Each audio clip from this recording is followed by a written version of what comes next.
இப்போ ரீசெண்டாக ரூமர் பேசிக்கிட்டு இருக்கு, சமீதா 2வது திருமணம் முடிக்க போகிறாங்க, அது வந்து ஒரு கிரிக்கெட் வீரரோட பையன் அப்படிலாம் சொல்கிறாங்களே, அது ரூமரா உண்மையா? உண்மைதான். 2வது எப்போ அனௌன்ஸ் பண்ண போறீங்களா? அது அனௌன்ஸ் பண்ணும்போது பண்ணுவீங்க. பாவனாக்கும் வந்து ஒரு பயங்கரமான நெகட்டிவ் வந்துச்சு யோகி பாபு அவங்களுக்கு. இந்த வாழ்த்துக்கள் கண்டிப்பா இருக்கு. அதை தாண்டி என்ன யோசிச்சுட்டு இருந்தீங்க இப்ப? அதான் நல்லத்தனமா நான் யோசிச்சேன், வேற எதுவும் இல்லை. ஓகே, நீங்க ரொம்ப நல்லவர் தான், நல்ல மாதிரி தான் யோசி. அது கொஞ்சம் நல்லா சிரிச்ச மாதிரி சொல்லு, அதுனா அப்படியே நல்லவர் தான், குழா சண்டை போடுற மாதிரி. அவங்க என்கிட்ட சொன்ன ஒரு விஷயம் என்னன்னா, ஒரு ஃப்ரெண்ட்லி பேண்டர் தான். நம்ம 2 பேர் கலாய்க்கும் போது, இப்ப நம்ம 2 பேரும் பேசுறோம்னு வச்சுக்கோங்களேன், நம்ம கலாய்க்கும் போது ஒரு ஃப்ளோல போகும் இல்ல, அந்த மாதிரி தான் மேபி அந்த ஃபுல் ஷோ பார்க்குறவங்களுக்கு அந்த புரிதல் இருக்கும் maybe. But Bhavana as a person, என் ஃப்ரெண்டு அப்படிக்காக நான் சொல்லலை, ஆஸ் அ பர்சன் அவங்க ரொம்ப கைண்டான ஒரு பர்சன் அண்ட் ரொம்ப ரெஸ்பெக்ட் மரியாதை மற்றவங்களுக்கு கொடுக்குற ஒரு பர்சன். ரிஜெக்ஷன் பார்த்துருக்கீங்களா? நான் எத்தனை ரிஜெக்ஷன் பார்த்துருப்பீங்க? எனக்கு ஆக்சுவலி வாய்ப்பு பெருசாக நிறைய வந்ததே கிடையாது, ஏன்னா நான் போய் அப்ரோச் பண்ணது கிடையாது. அதுவும் கண்டிப்பாக இருக்கு. அவுட்லுக்கே 16, 17, 18 அந்த ஏஜ் கேட்டகரியில தான் they would want to take a heroine. இப்போ I think probably things have changed, maybe cinema has changed, I don't know, but this is what I've seen. இப்போ நீங்கள் பார்த்த வீடான கமெண்ட் என்ன கமெண்ட் சொல்லுவீங்க அப்படின்னா? கெட்ட வார்த்தை யூஸ் பண்ணுறது, இப்போ எஸ்பெஷலி மேல்ஸ்க்கு வந்து அவ்வளோ பெரிய பிரச்சனை கிடையாது. ஃபீமேல்னு வந்தாலே character assassination, like bad words, என்ன வேணாலும் பேசிட்டு போலான்ற ஒரு தெனாவெட்டு, யூனோ, அது கண்டிப்பாக இருக்கு. Naga double roasted rava and Naga கடலை மாவு. உங்கள் தங்க நகையை விற்று உடனடி பணம் பெற maths gold. Call 04445454545. MCR Pure Cotton Club, formals and casual shirts.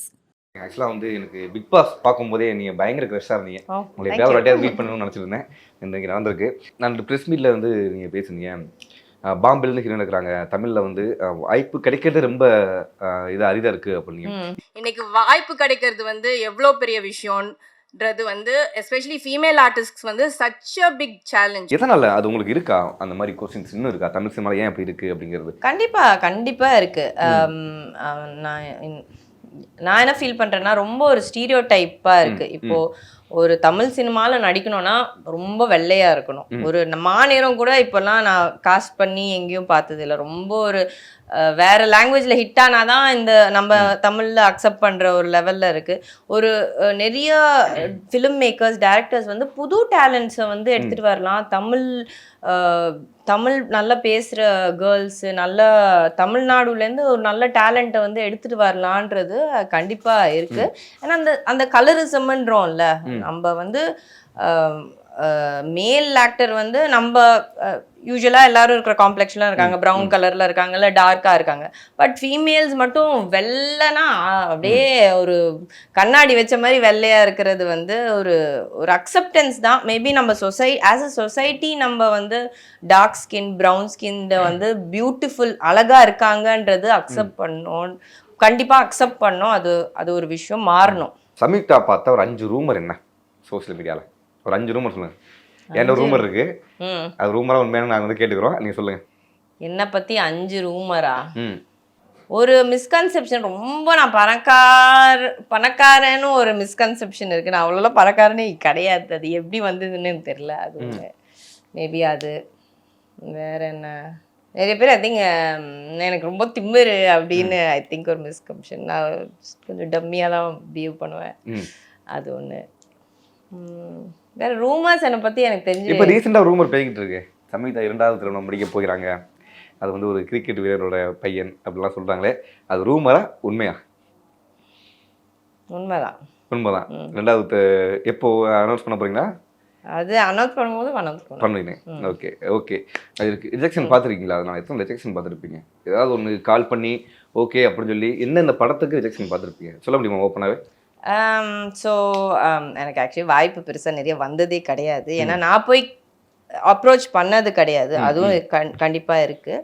So நான் வந்து மிஸ் சென்னை பண்ணும்போது எனக்கு 21 இயர்ஸ், நான் அந்த டைட்டில் வின் பண்ணேன். I was 21 years old. அப்போவே வந்து நிறைய டேரக்டர்ஸ் வந்து, நிறைய சொல்ல முடியாது, டேரக்டர்ஸ் வந்து அந்த க்ரூ, அந்த கண்டஸ்டன்ஸ்லேருந்து they will cast for the movie. அப்போவே வந்து what was told is I'm old. So அவங்க அவுட்லுக்கே 16, 17, 18 ஓ அந்த ஏஜ் கேட்டகரியில தான் they would want to take a heroine. இப்போ I think probably things are changed, maybe cinema has changed, I don't know, but this is what I have seen. இப்போ சம்யுக்தா வந்து எப்பவுமே ஒரு ஓப்பனாகவே பேசுகிறாங்களே, எல்லா ஸ்டேட்மெண்ட்டையும் ஓப்பனாகவே சொல்லிடுறாங்களே, அது இதனால் உங்களுக்கு அட்வான்டேஜ் இருந்திருக்கா டிஸ்அட்வான்டேஜ் இருந்திருக்கா? இல்லை நீங்கள் வந்து பார்க்கும்போது தெரியுது நான் யாருக்கு பயப்படணும் அந்த மாதிரி ஒரு ஆட்டிடியூட் தான் வந்து பேசுறீங்க அப்படின்னப்போ, இது அட்வான்டேஜாக இருந்திருக்கா டிஸ்அட்வான்டேஜ் இருக்கா சினிமாலையும் சரி பர்சனல் வாழ்க்கையும் சொல்கிறேன்? எனக்கு தெரிஞ்சு பர்சனல் லைஃப்ல வந்து ஃப்ராங்கா பேசினதுல எனக்கு பிரச்சனையே இருந்திருக்காது. I prefer it to be like that. Cinema எனக்கு தெரியாது எனக்கு, ஏன்னா எனக்கு பெரிய எக்ஸ்பீரியன்ஸ் கிடையாது. I am still very new to the world of cinema. But ஒரு இடத்துல எங்கே வந்து இது மேபி டிஸ்அட்வான்டேஜாக இருக்குன்றது வந்து social media. And I feel at a large வந்து நம்ம சொசைட்டியில் வந்து கொஞ்சம் போல்டாக ஒரு பொண்ணு பேசினாலே கொஞ்சம் என்ன திமிரா பேசுகிறா, என்ன இது அரகண்டாக இருக்கான்ற ஒரு பேச்சு ஆட்டோமேட்டிக்காக மைண்ட் செட்டில் வருது சில பேருக்கு, எல்லாருக்கும் நான் சொல்லலை, சில பேருக்கு வர்ற விஷயம்தான். என்ன ஆகும்னா இப்போ வந்து கமெண்ட்ஸ் வந்து யார் வேணாலும் என்ன வேணாலும் சொல்லிட்டு போகலாம். ஸோ என்ன ஒரு ஒப்பீனியன் நம்ம எக்ஸ்பிரஸ் பண்ணாலும் அதுக்கு என்ன ஆப்போசிட்டாக கருத்து இருக்கலாம். பட் அது சொல்கிற ஒரு முறை இருக்குது, ஒரு விதம் இருக்குது. அது வந்து இப்போ இருக்கிற ஜென்ரேஷன் சொல்ல முடியாது, இப்போ இருக்கிற காலகட்டத்தில் இந்த காலகட்டத்தில் ஜென்சி கிட்ஸ் கூட இல்லை, இந்த காலகட்டத்தில் யாருமே ஃபாலோ பண்ணுறது இல்லை. ஒரு டெக்கரம் இருக்குது, எப்படி நம்ம ஒருத்தங்க கிட்ட ஒரு மெசேஜை கம்யூனிகேட் பண்றோம்னு இருக்கு. அதுல மேபி டிப்ளமேட்டிக்கா நம்ம பேசணும்னா யாரும் ஒன்றும் பெருசா சொல்ல மாட்டாங்க. அது ஒண்ணு இருக்கு கண்டிப்பா. இப்போ நீங்க பார்த்த வீடான கமெண்ட் என்ன கமெண்ட் சொல்லுவீங்க? எனக்கு வந்து இந்த கமெண்ட்லாம் வரும், அது பார்க்கும்போதே வந்து நீங்க வந்து தட்டி விட்டீங்கன்னு வச்சுக்கோங்க. பட் இந்த அப்படி அதையும் மீறி ஒரு ஹர்ட்டான கமெண்ட் இல்லை வேடான கமெண்ட் அப்படின்னா கெட்ட வார்த்தை யூஸ் பண்றது, இப்போ எஸ்பெஷலி மேல்ஸ்க்கு வந்து அவ்வளோ பெரிய பிரச்சனை கிடையாது. ஃபீமேல்னு வந்தாலே character assassination, like bad words, என்ன வேணாலும் பேசிட்டு போலான்ற ஒரு தெனாவெட்டு, யூனோ, அது கண்டிப்பாக இருக்கு. And that's not right. First of all கஷ்டமாக தான் இருக்கும். ஏன்னா நம்ம கமெண்ட்ஸ் படிக்காம இருக்கோம், நம்ம சொன்ன இல்லாமல் இல்லை, கஷ்டமாக தான் இருக்கும். அஃப்கோர்ஸ் இக்னோர் பண்ணுவோம், பட் அது மாறணும். ஆக்சுவலி சோஷியல் மீடியா பிளாட்ஃபார்ம்ஸும் அந்த ரெஸ்பான்சிபிலிட்டி எடுக்கணும். நம்ம சைபர் கிரைம் பிரான்ச்சு கவர்மெண்ட்டும் ரெஸ்பான்சிபிலிட்டி எடுக்கணும். யார் வேணாலும் இன்னைக்கு என்ன வேணாலும் பேசிட்டு போறவங்க தான் நாளைக்கு என்ன வேணாலும் பண்ணுவாங்க இல்லையா, ரைட்? இதே நம்ம இன் பர்சன்ல இருக்கும்போது இது நடக்காது. நீ அனானிமஸா நீ பண்றனால நீ பண்ணிட்டு போயிடுற. ஸோ அது கண்டிப்பா இட்ஸ் குவெஸ்டினபிள். அந்த பர்சன் அப்படி ஒரு கமெண்ட் பண்றாங்கன்னா கண்டிப்பா தட் பர்சனோட intention around the people they are also might not be the right one. So it's a beautiful indicator of what is the nature of that person. So இதெல்லாம் இருக்கு. But இப்போதான் ரீசெண்டாக வந்து உங்கள் ஃப்ரெண்டு பாவனாக்கும் வந்து ஒரு பயங்கரமான நெகட்டிவ் வந்துச்சு, அந்த யோகி பாபு அவங்களுக்கு. அவங்க ஏதாவது சொல்லியிருக்காங்களா? ஏன்னா அவங்களும் நீங்களும் கிட்டத்தட்ட ஒரே மாதிரி தான் வந்து ஹேண்டில் பண்ணிட்டீங்க சோசியல் மீடியா. அவங்க ஏதாவது சொல்லியிருக்காங்களா? ஏதாவது கமெண்ட்ஸ்லாம் பார்க்காத, இல்லை நீங்கள் ஏதாவது அட்வைஸ் பண்ணியிருக்கீங்களா அந்த டைமில்? அவங்க என்கிட்ட சொன்ன விஷயம் என்னன்னா, ஒரு ஃப்ரெண்ட்லி பேண்டர் தான். நம்ம ரெண்டு பேரும் கலாய்க்கும் போது, இப்போ நம்ம ரெண்டு பேரும் பேசுகிறோம்னு வச்சுக்கோங்களேன், நம்ம கலாய்க்கும் போது ஒரு ஃப்ளோவில் போகும் இல்லை, அந்த மாதிரி தான் மேபி அந்த ஃபுல் ஷோ பார்க்குறவங்களுக்கு அந்த புரிதல் இருக்கும் maybe. But Bhavana as a person, என் ஃப்ரெண்டு அப்படிக்காக நான் சொல்லலை, ஆஸ் அ பர்சன் அவங்க ரொம்ப கைண்டான ஒரு பர்சன் அண்ட் ரொம்ப ரெஸ்பெக்ட் மரியாதை மற்றவங்களுக்கு கொடுக்குற ஒரு பர்சன். ஸோ இது சில டைம் மீடியாவில் இது நடக்கும், நம்ம ஒன்று சொல்லுவோம், அது வேற மாதிரி கன்ஸ்டியூட் ஆகிடும். அண்ட் அது என்ன ஆகும்னா, எல்லாரும் வந்து இல்லை இப்படிதான் இருக்கு பார்க்கறதுக்கு, பட் வேற ஒரு விஷயம்ன்றது வேற பெர்ஸ்பெக்டிவ்ன்றது இருக்கு இல்லையா. ஸோ அதில் சில டைம் ஒரு மிஸ்கம்யூனிகேஷன், ஒரு மிஸ்ட்ரூடுன்னு சொல்லுவாங்க இங்கிலீஷில், அது கரெக்டான தமிழ் வார்த்தை எனக்கு தெரியல.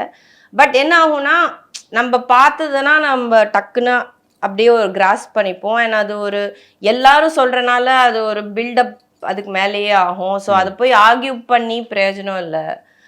அண்ட் அதுதான். ஓகே, பிக் பாஸ் பார்க்குறீங்களா? நான் ஆக்சுவலி ப்ரோமோஸ் அந்த ட்ரோல் வீடியோஸ் அதெல்லாம் தான் பார்த்துட்டு இருக்கேன். பிக் பாஸ் ஃபுல்லா பார்க்கல. எந்த பிக் பாஸும் இல்லாதப்போ இந்த பிக் பாஸ் வந்து இவங்கெல்லாம் ஏன் உள்ள அனுப்புனாங்க? ஆமா, கண்டிப்பா நான் அதை ஃபீல் பண்ணேன். பட் அது அப்படி சொல்லக்கூடாது. ஏன்னா யார் வேணாலும் அவங்க தகுதி இருக்கிறனால தான் அவங்கள செலக்ட் பண்ணியிருக்காங்க. ஏதோ ஒரு பேராமீட்டர்ல செலக்ட் பண்ணியிருப்பாங்க.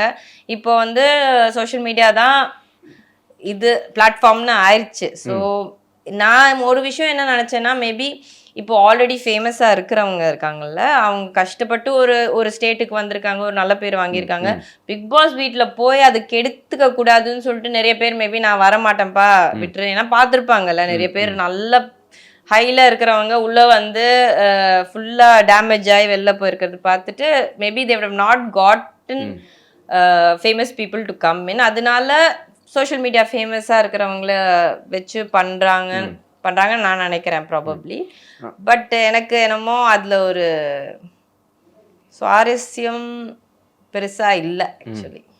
இப்போ நிறைய பேர் சொல்லுவாங்க பிக் பாஸ் உள்ள போனாலே வந்து ஒரு ஃபேம் கிடைக்கும், நிறைய படங்கள் வாய்ப்பு கிடைக்கும், அந்த வாய்ப்பை யூஸ் பண்ணிக்கோங்க அப்படிலாம் சொல்லுவாங்க. அது உண்மையா? அது இருக்கு? கண்டிப்பாக பிளாட்ஃபார்ம் கிடைக்கும்.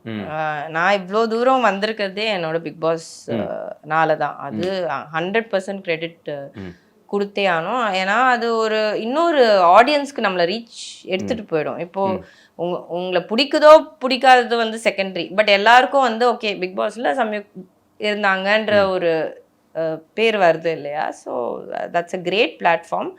அதுக்கப்புறம் நம்ம என்ன பண்ணுறோம், எப்படி நம்ம கெரியரை எடுத்துகிட்டு போகிறோன்றது அவங்க கையில் தான் இருக்கு. ஓகே, உங்களோட டயட் பற்றி சொல்லுங்கள். நீங்கள் என்ன பண்ணுவீங்க? ஏன்னா பிக் பாஸும் சரி அவ்வளோ ஃபிட்டாக இருந்தீங்க, நிறைய பேர்லாம் உள்ளாயிட்டு வருவாங்க, திரும்பி குண்டாயிட்டு வருவாங்க, நீங்கள் அப்படியே தான் இருந்தீங்க. என்னென்ன பண்ணுவீங்க டயட்டு? ஸோ நான் வந்து ஒரு ஃபுட்டி, எனக்கு ரொம்ப சாப்பாடுலாம் ரொம்ப பிடிக்கும். நான் லைக் விரும்பி சாப்பிடுவேன். பிரியாணியாக இருக்கட்டும், பரோட்டாவாக இருக்கும், விரும்பி சாப்பிடுவேன். நான் வந்து என்ன சொல்லுவேன்னா, எல்லாரும் இந்த ஃபிட்னஸ் ஃப்ரீக்ஸ் எல்லாம் நான் சுகர் சாப்பிட மாட்டேன், அதை சாப்பிட மாட்டேன், இது சாப்பிட மாட்டேன்னு சொல்லுவாங்க. நான் வந்து நம்புற ஒரு விஷயம் என்னன்னா, பேலன்ஸ்டாக பண்ணணும். நம்ம இதை கட் பண்ணுறோம், அதை கட் பண்ணுறோம்னு சொல்லிட்டு நம்ம உடம்புக்குள்ளே என்ன எல்லாரும் சொல்கிறாங்க, ஓ இது சாப்பிட்டா இது நடக்கும், பட் ஆக்சுவலி நம்ம உடம்புக்குள்ளே என்ன நடக்கிறதுன்னு யாருக்குமே ரிசர்ச்சஸ் இருக்கு, பட் எக்ஸாக்டாக என்ன நடக்கிறது நான் யாருக்குமே தெரியாது. ஃபார் எக்ஸாம்பிள் முன்னாடிலாம் சொல்லுவாங்க, ஓகே நீங்கள் கீ ரொம்ப சாப்பிடக்கூடாது, இது சாப்பிடக்கூடாது, பட் கீ எல்லாம் நம்ம பாடிக்கு ஆக்சுவலி தேவையான ஒரு விஷயம். ஸோ நான் என்ன ஃபாலோ பண்ணுவேன்னா, ரொம்ப பேலன்ஸ்டாக சாப்பிடுவேன். லைக் எதுவுமே எக்ஸஸாலாம் சாப்பிட மாட்டேன், பட் நல்லா ஹெல்த்தி ஹோல்சம் வீட்டு சாப்பாடு. வெளில போனாலும் I will enjoy my food outside. ரொம்ப ரெஸ்ட்ரிக்டடாக நான் எதுவுமே பண்ண மாட்டேன். டெய்லி ஒர்க் அவுட் பண்ணுவேன். இப்போ ஒரு வண்டி இருக்குன்னு வச்சுக்கோங்களேன், ஒரு எக்ஸாம்பிள் கொடுக்குறேன். நீங்கள் ஃபுல்லாக பெட்ரோல் ஃபில் ஒரு நாளில் ஃபில் பண்ண முடியாது இல்லையா? ஏன்னா அதே மாதிரி ஃபுல் ட்ரையில் ரன் பண்ணிங்கன்னா வண்டி ஓடாது. டெய்லி அந்த கொஞ்சம் பெட்ரோல் அந்த உங்கள் ஃபுல் டேங்கோ கரெக்டாக இருக்கணும். அந்த மாதிரி தான் எக்ஸசைஸ். ஒரு நாள் போய் அப்பா நான் இன்னைக்கு எக்ஸசைஸ் பண்ண போகிறேன் 4 மணி நேரம் 5 மணி நேரம் போட்டு இது பண்ணுறதுலாம் விலைக்கே ஆகுது. டெய்லி ஒரு 1 hour 40 minutes சாப்பாடு ஒரு அளவுக்கு, அந்த மாதிரி பேலன்ஸ்டாக பண்ணால் ஆட்டோமேட்டிக்காக ஹெல்த் நல்லாயிருக்கும். பட் இப்படி ஏதாவது ஆடியன்ஸ் ஏதாவது ஒரு டயட் ஃபுட் சஜஸ்ட் பண்ணலாமே, இந்த மாதிரி பண்ணீங்கன்னா ஓகே? டயட்டே பண்ணாதீங்க. ஓகே, டயட்டே பண்ணாதீங்க, ஜாலியாக இருங்க. அதே ஸ்ட்ரெஸ், நீங்கள் ஸ்ட்ரெஸ் எடுத்தாலே உங்கள் உடம்பு போயிடும். That is a fact. இன்னைக்கு வந்து 30-31 என்னோட ஒரு இந்த ஸ்கூல் ஸ்டூடெண்ட் குரூப் இருக்கும் இல்லையா, ஒரு என்னோட கிளாஸ்மேட் இறந்துருக்காங்க, மை ஏஜ். ஸோ யங் ஏஜ்லேயே இப்போலாம் எல்லாருக்கும் ஹார்ட் அட்டாக் வருது, ஸ்ட்ரெஸ்ஸு, அதெல்லாம் அந்த ஃபேக்டர்ஸ் எல்லாம் இருக்கணும். நல்லா ஹெல்த்தியாக சாப்பிடுங்க, வீட்டு சாப்பாடு நல்லா ஹெல்த்தியாக சாப்பிடுங்க.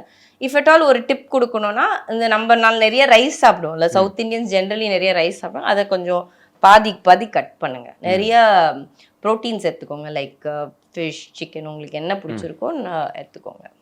அந்த மதராஸ் மாஃபியா கம்பெனியில் ஸ்டண்ட் எல்லாம் பயங்கரமாக பண்ணியிருக்கீங்களே, எப்படி அது? ஃபர்ஸ்ட் டைம் நான் வந்து ஸ்டண்ட் பண்ணுறேன். இது வரைக்கும் நான் பண்ண ஒரு 4-5 படத்தில் ஸ்டண்ட் நான் பண்ணதே கிடையாது. ஸோ ஃபர்ஸ்ட் டைம் ஸ்டண்ட் பண்ணுறேன். ஸோ ப்ரீ ப்ரிப்பரேஷன்லாம் எதுவுமே இல்லை. ஏன்னா அந்த ஸ்பாட்டில் எனக்கு வந்து டூப் வச்சுருந்தாங்க. பட் அங்கே போய் ஒரு சின்ன ரூம் தான், ஒரு 10x8 சைஸ். இந்த ரூமோட பாதி சைஸ் இருக்குன்னு வச்சுக்கோங்களேன். ஸோ ஸ்டண்ட் டபுள் எல்லாம் ஒரு பையன் தான், நான் சல்வார்லாம் போட்டு வெயிட் பண்ணிட்டு இருந்தாரு. எனக்கு இந்த ஃபிட்னஸ்லாம் ரொம்ப பிடிக்கும் இல்லை. ஸோ அந்த ஸ்டண்ட்டு வந்து ரொம்ப என்ஜாய் பண்ணி பண்ணேன். அண்ட் அந்த ஹோல் டே அதை எடுத்தோம். அது ரொம்ப கிராம்ப்டாக இருந்தது. கேமராவும் வைக்கணும், ஸ்டண்ட் மாஸ்டரும் இருந்தார். அவர் வேற லெவலில் எனக்கு ஹெல்ப் பண்ணார். Because my first time that I'm doing, but I really enjoyed it. And பண்ணேன் அந்த ஸ்டண்ட்ஸ். ஆனந்தா சார் வந்து நினச்சிக்கிறேன் கழிச்சு வில்லனா பண்ணுறாருன்னு நினைக்கிறேன், ஒரு ராவான வில்லனா பண்ணுறாருன்னு நினைக்கிறேன். எப்படி இருந்துச்சு எக்ஸ்பீரியன்ஸ் உங்களுக்கு? இல்லை சின்ன வயசுல அவர் பார்த்து ஒரு படம்லாம் பார்த்துருக்கீங்க? கண்டிப்பா அவர் வில்லன்னாலே அவர் தான். அண்ட் சமயம் ஆக்சுவலி நான் படம் 2 வாட்டி பார்த்தேன். ம். ஃபர்ஸ்ட் டைம் பிஜிஎம் எல்லாம் இல்லாமல் பார்த்தேன், செகண்ட் டைம் பிஜிஎம்மோட பார்த்துருக்கேன். நான் because I'm a part of the crew, எனக்கு வந்து ஒரு ஆடியன்ஸ் பெர்ஸ்பெக்டிவாக என்னால் சொல்ல முடியல. பட் ஓவரால் ஐ திங்க் அழகாக வந்திருக்கு. ஒரு ஃப்ளோ நல்லா இருக்கு. ஒரு என்ன நெக்ஸ்ட் என்ன நடக்க போகுதுன்றது ஒரு கியூரியாசிட்டி கண்டிப்பாக இருக்கு. அண்ட் அவர் ரோல் வந்து அவரோட அவ்வளோ 400 படம் நடிச்சிருக்காரு. அந்த எக்ஸ்பீரியன்ஸ் அப்படியே அசால்ட்டாக தெரியுது, அது பியூட்டிஃபுல்லாக தெரியுது. ஒரு சீனில் வந்து அந்த சீன் ப்ரெசன்ஸாக இருக்கட்டும் எல்லாமே. அண்ட் ரொம்ப சீரியஸ்லாம் கிடையாது. அவர் வந்து நம்ம ரொம்ப வில்லனாக பார்த்துருக்கோம், ஒரு காமெடி பண்ணுறதெல்லாம் பார்த்துருக்கோம். இந்த படத்தில் ஒரு மிக்ஸ் ஆஃப் போத் இருக்கிற மாதிரி இட்ஸ் கம் அவுட். ஸோ நல்லா இருக்கு, சூப்பராக இருக்கு. அவர் ரோல் as such சூப்பராக வந்திருக்கு. ஓகே, உங்களுக்கு போலீஸ் ரோல்னு சொன்னப்போ உங்களுடைய ரியாக்ஷன் என்னவா இருந்துச்சு? எனக்கு ஆக்சுவலி ரொம்ப எக்ஸைட்டட். ஏன்னா இது போலீஸ் பண்ணோம் நிறைய பேர் சொல்லியிருக்காங்க, போலீஸ் பண்ணீங்கன்னா சூப்பரா இருக்கும். ஸோ எனக்கும் I've been wanting to do this role. and யூஸ்வலா ரோல் வந்தாலும் வந்து நிறைய சீன்ஸ் கட் பண்ணிடுவாங்க, இல்ல நான் சொன்ன ஸ்டோரி வராது. நடந்திருக்கு. ஸோ நிறையலாம் என்னோட அவ்வளோலாம் எக்ஸ்பீரியன்ஸ் கிடையாது எனக்கு மூவி இண்டஸ்ட்ரியில். உடம்பு கொஞ்சம் பண்ணதில் நடந்திருக்கு. வாரிசே எனக்கு சொன்ன சீன் லைக் இல்லை படத்தில். ஸோ பட் அது என்னால் I can't say it because I mean I can't blame anybody because அது அவ்வளோ பெரிய படம். அண்ட் குஷ்பு மேமோட ஒரு போர்ஷனே இல்லாமல் எடுத்துட்டாங்க. So I mean you can't really say anything sir. But இந்த படத்தில் வந்து எனக்கு சொன்ன ரோல் அப்படியே கொடுத்துருக்காங்க. அண்ட் நல்ல ப்ரெசன்ஸ் இருக்குது. அண்ட் அவருக்கு 400 மூவிஸ் எக்ஸ்பீரியன்ஸ் இருக்குன்னா எனக்கு இது 4th படம் தான். அண்ட் எனக்கு அவருக்கு ஆப்போசிட்டாக பண்ணுறது வந்து எனக்கு ஒரு சேலஞ்சிங்காக இருந்தது.